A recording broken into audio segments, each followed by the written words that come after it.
इस वीडियो में हम skeleton of thorax and shape of thorax की रिवीजन करेंगे। तो सबसे पहले यहाँ पर है कि the skeleton of thorax also known as thoracic cage, इसको थोरैसिक केज भी बोलते हैं। अब ये थोरैसिक केज कैसे बनता है ये देखते हैं। इट इज़ ओसियोकार्टिलेजिनस, ओसियोकार्टिलेजिनस यानी कि कार्टिलेज और बोनी, ओसियो बोनी फॉर्मेशन है यहाँ पर। Elastic cage which is primarily designed for increasing and decreasing the intrathoracic pressure, ये इंक्रीजिंग और डिक्रीजिंग इंट्राथोरैसिक प्रेशर को मेंटेन करता है, so that air is sucked into the lung during inspiration and expelled during expiration. यहाँ पर बात की गई है एक्सपायरेशन और इंस्पायरेशन की। अब इसकी फॉर्मेशन कैसे होती है, ये है इसकी फॉर्मेशन, ये बहुत इंपॉर्टेंट है। एंटीरियरली इसकी बाउंड्रीज हैं। Anteriorly it is form by sternum, anteriorly इसको बनाती है स्टर्नम। यहाँ पर ये है स्टर्नम, ये स्टर्नम इसको बना रही है एंटीरियरली। फिर आता है पोस्टीरियरली, ये है posteriorly. It is form by 12 thoracic vertebrae and intervening intercostal intervertebral disc, intervertebral disc और 12 थोरैसिक वर्टिब्री बनाती हैं पोस्टीरियरली, और ईच साइड पर बनाती हैं by 12 ribs which with their cartilage, और ईच साइड पर बनाती हैं 12 रिब्स। यहाँ पर तीन चीज़ें हैं, एंटीरियरली है स्टर्नम, पोस्टीरियरली है 12 thoracic vertebrae with their intervertebral disc, और ईच साइड पर है 12 रिब्स विद देयर कार्टिलेजेस। ये बाउंड्रीज बन गई इनकी। अब आगे क्या होता है, the each rib articulates posteriorly with the vertebral body column anteriorly. अब ये डिस्क्रिप्शन है उसकी। Anteriorly only the upper 7 ribs articulate with the sternum through their cartilages and these are called true और वर्टिब्रोस्टर्नल रिब्स।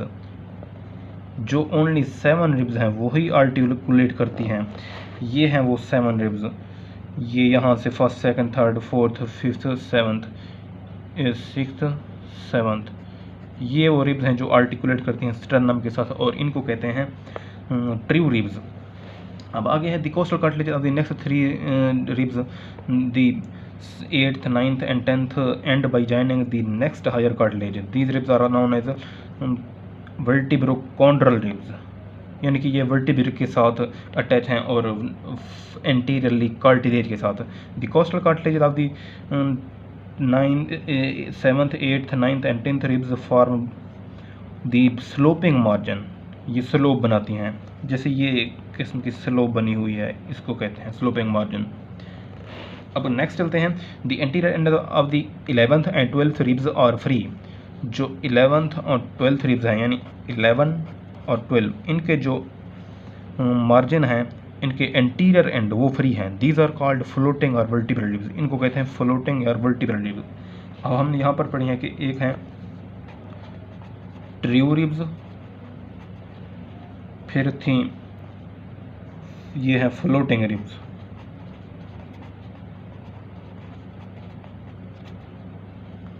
ये types हो गई। फिर आता है द कॉस्टोवर्टिब्रल, ये हैं joints, costovertebral, costotransverse and manubriosternal and chondrosternal joints permit movements of the thoracic cage during breathing.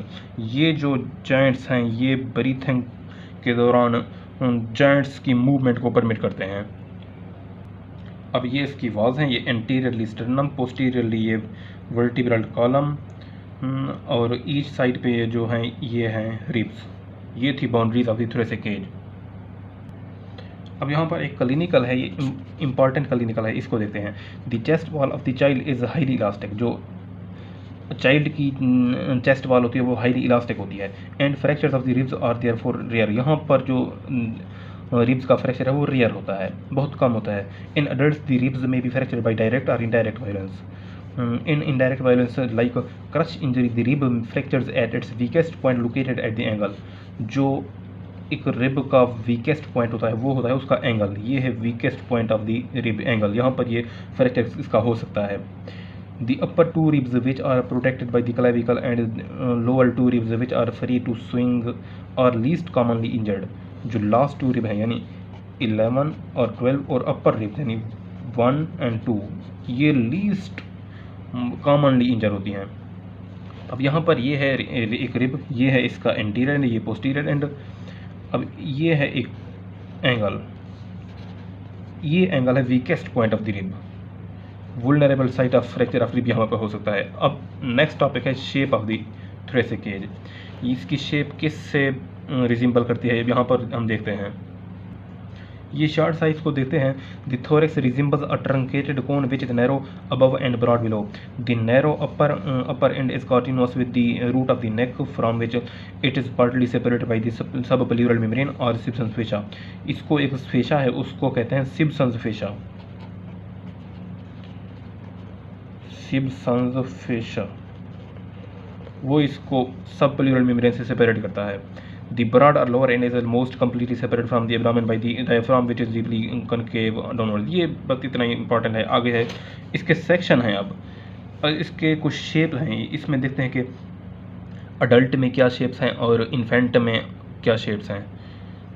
यहाँ पे है in transverse section the thorax is reniform, यानी कि जो थोरेक्स है वो रीनिफॉर्म होता है, बीन शेप्ड और kidney shaped. The transverse diameter is greater, इसका ट्रांसवर्स डायमीटर है वो ग्रेटर होता है, ऐसा डायमीटर ट्रांसवर्स डायमीटर ग्रेटर होता है। However in infants below the age of 2 years is circular, जो इन्फेंट में होता है वो होता है सर्कुलर। इन क्वाड्रीपेड्स द क्वाड्रीपेड यानी चौपाए the antero posterior diameter is greater than the transverse section in the figure. ये है उस, अब यहाँ पर ये है ह्यूमन अडल्ट में होता है ओवल और इन्फेंट में होता है सर्कुलर और क्वाड्रीपेड में होता है transverse heart shape. In adult thorax is Oval, adult में थोरेक्स ओवल होता है। बस इतना ही शेप याद रखनी है। अब यहाँ पर एक क्लिनिकल है हिकअप्स का, हिकअप्स यानी हिचकियाँ, इसको देखते हैं। Hiccups these occur due to spasmodic involuntary contractions of the diaphragm accompanied by closed glottis, यानी क्लोज्ड ग्लॉटिस से जो डायफ्राम की इनवॉलंटरी कंट्रैक्शंस हैं उसकी वजह से होता है।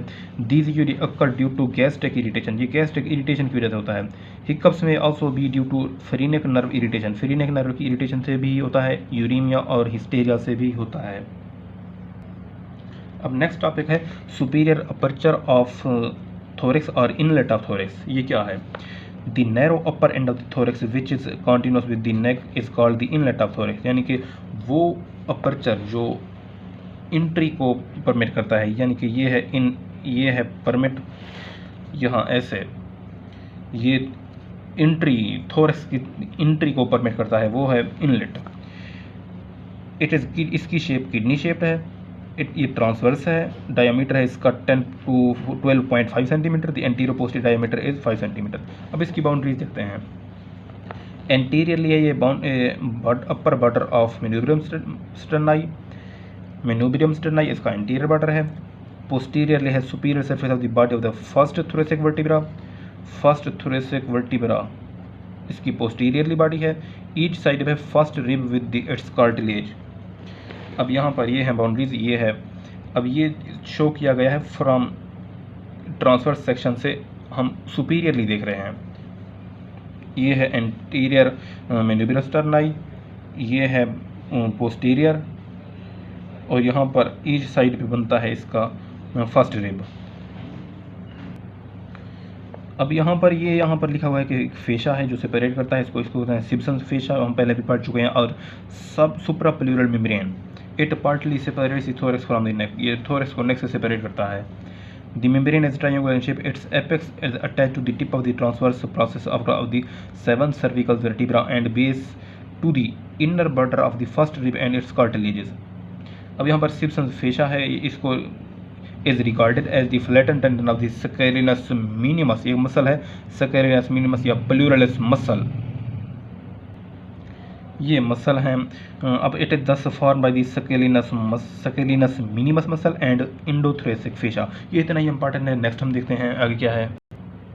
अब यहाँ पर ये है सुप्राप्लूरल मेम्ब्रेन, इसका ये है सरफेस व्यू है, और यहाँ पर इसका है सेक्शनल व्यू, इसका सेक्शन करके ऊपर से देखा गया है कि किस तरह शो होता है ये इनलेट ऑफ थोरेक्स।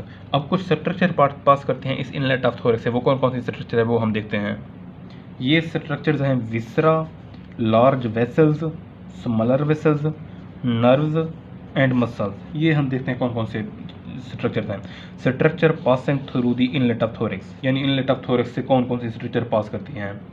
अब ये स्ट्रक्चर हैं। अब यहाँ पर ये है फर्स्ट थोरेसिक वर्टिब्रा, ये है फर्स्ट रिब्स, और ये है स्टर्नम, ये उनकी ये बाउंड्रीज हैं ये एंटीरियरली ईच साइड, ये पोस्टीरियरली अब स्ट्रक्चर को पास कर रही हैं। यही स्ट्रक्चर हैं जो इनलेट ऑफ थोरेक्स से पास करती हैं, ये वही स्ट्रक्चर्स हैं। अब सबसे पहले ये viscera, trachea, oesophagus and apex of lungs with pleura, remains of the thymus. अब यहाँ ये स्ट्रक्चर पास करते हैं विसरा में। लार्ज वेसल में है brachiocephalic artery on right side, left common carotid artery and left subclavian artery on the left side, right and left brachiocephalic veins. Smaller vessels हैं right and left internal thoracic arteries, right and left superior intercostal arteries, right and left first posterior intercostal veins, और आगे है inferior thyroid veins. इसका आप mnemonic बना लें। Nerves हैं right and left phrenic nerves, right and left vagus nerve, right and left sympathetic trunk, right and left first thoracic nerves as they ascend across the first rib to join the brachial plexus. ये थी nerves. अब आते हैं muscle. Muscle कौन कौन से हैं? ये 3 मसल हैं, sternohyoid, sternothyroid and longus colli. ये मसल हैं जो पास करते हैं through the inlet of thorax. अब यहाँ पर एक क्लिनिकल है, a cervical rib is a rib attach to the vertebrae 7th, यानी एक एबनॉर्मेलिटी है इसमें है कि नॉर्मल ऐसा नहीं होता। एक सर्वाइकल रिब वो रिब है जो C7 वर्टिब्रे से अटैच है। It occurs in about 0.5% of subjects. Such a rib में exert traction on the lower trunk of the brachial plexus which arches over a cervical rib। ये जो brachial plexus के ऊपर pressure apply करती है। Such a person complains of paresthesia or abnormal sensations along the ulnar border of the forearm and wasting of the smaller muscles of the hand supplied by the segment T1। यानी T1 जो nerves हैं उनको ये press करती है, उससे ulnar border of the hand और arm पर जो है इस पेरेस्थीसिया होता है, नम्बनेस होती है, और wasting of the small muscles of the hand होती है। अब यहाँ पर नेक्स्ट हैं अभी है कोआर्क्टेशन ऑफ द अल्टा और नैरोइंग ऑफ द अल्टा, यानी कोआर्क्टेशन ऑफ द अल्टा और narrowing of the aorta. The posterior intercostal arteries get enlarged greatly to provide a collateral circulation। जो posterior arteries हैं intercostal arteries वो enlarge हो जाती हैं प्रेशर से। Pressure of the enlarged arteries produce characteristic notching on the ribs। जो ये intercostal arteries enlarge होती हैं ये अप्लाई करती हैं प्रेशर। अब यहाँ पर ये हैं आर्टरीज, इंटरकोस्टल आर्टरीज, ये प्रेशर अप्लाई करती हैं on the walls of ribs. ये है रिब्स, तो यहाँ पर रिब्स पर कुछ नॉचेस बन जाती हैं, नॉचेस। इन नॉचेस को कहते हैं, ये नॉचेस हैं प्रेशर की वजह से। अब यहाँ पर एक है थोरेसिक इनलेट सिंड्रोम, ये हमने पहले ही पढ़ा हुआ है, यहाँ पर डिस्कस कर लेते हैं, रिवीजन करते हैं। 2 structures arch over the first rib, subclavian artery और फर्स्ट थोरेसिक नर्व। अब यहाँ पर these structure may be pulled over or pressed by a cervical rib. Cervical rib जो C7 वर्टिब्रे से अटैच है रिब, उससे ये प्रेस हो जाती हैं। और by variations in the insertion of scalenus anterior muscle, ये स्केलिनस इंटीरियर मसल से प्रेस हो जाती हैं। The symptoms may be there for vascular neural both, यानी vascular ब्लड वेसल की कंप्रेशन होगी, न्यूरल नर्व्स की कंप्रेशन होगी, जैसे पेरेस्थीसिया होगा, नम्बनेस होगी, वेस्टिंग ऑफ द मसल होगा, या बोथ, ये दोनों हो सकती हैं।